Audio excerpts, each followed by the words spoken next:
ঐক্যবদ্ধ হওয়ার উপায় হচ্ছে আল্লাহর তাওহীদ, লা ইলাহা ইল্লাল্লাহ মুহাম্মাদুর রাসূলুল্লাহ। আমরা আল্লাহর হুকুম ছাড়া কারো হুকুম মানি না।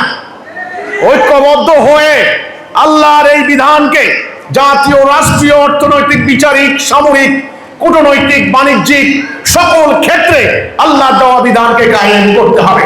একটা মুফতি নির্মাণকে কেন্দ্র করে সাংঘাতিক ধরনের অস্থিতিশীল পরিস্থিতি চলছে।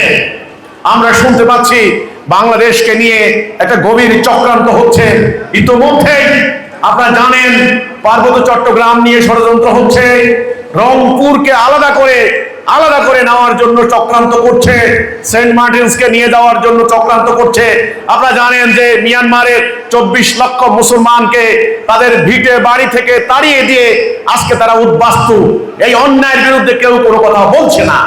আজকে বাংলাদেশ বিশ্ব রাজনীতির গ্র্যাভিটি অফ সেন্টার পয়েন্ট যাকে বলা হয়, যে বিশ্ব রাজনীতির ভর কেন্দ্র, যে এই ভর কেন্দ্রে পরিণত হয়েছে।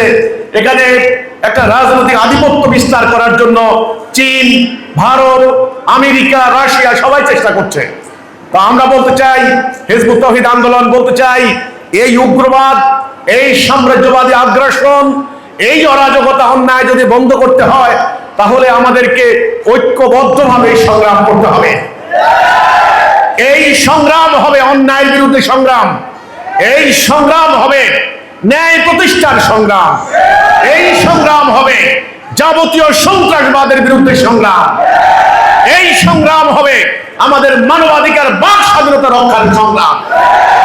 আমি মনে করি এই সংগ্রামে হিন্দু, মুসলমান, বৌদ্ধ, খ্রিস্টান, পাহাড়ি, সমতল ভূমি, নারী, পুরুষ, সাদা, কালো, শিক্ষিত, নিরক্ষর, চাকরিজীবী, ব্যবসায়ী, বেকার, সকল বাংলাদেশের মানুষের নৈতিক দায়িত্ব, অধিকার।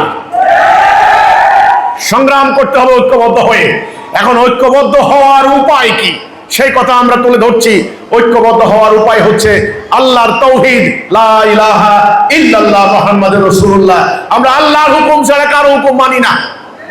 ঐক্যবদ্ধ হয়ে আল্লাহর এই বিধানকে জাতীয়, রাষ্ট্রীয়, অর্থনৈতিক, বিচারিক, সামরিক, কূটনৈতিক, বাণিজ্যিক সকল ক্ষেত্রে আল্লাহর দেওয়া বিধানকে কায়েম করতে হবে।